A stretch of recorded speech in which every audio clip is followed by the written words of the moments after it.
how can I get approved on Crakrevenue? I love that question. Okay. So to get approved on Crakrevenue, all you guys got to do, and this applies for pretty much every network out there.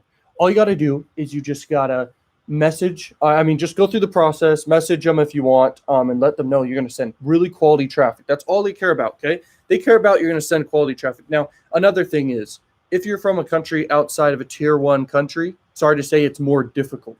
But I remember when I first applied for Max Bounty, okay, it took me several tries, but then again, I was very young, and I was trying to get approved. Okay, Max Bounty, it was hard to get approved, but I was able to do it. And they even put you on a phone call, and they test and see, like, are you, experienced in affiliate marketing, CPA marketing.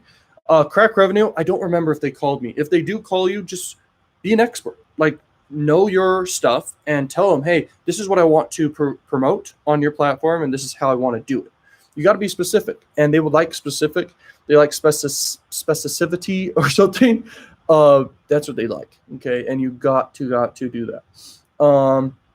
Crakrevenue is very much worth it. And by the way, I don't remember for sure, but I think it might have taken me two tries to get approved on Crakrevenue. Okay, so just keep trying. It's very much so worth it. Once again, you can make $1 million with just one CPA network. You're only one offer away from making a really good income. Okay, always. And by the way, there's thousands of offers out there. You guys can absolutely crush it. You're capable of anything. Let's keep going.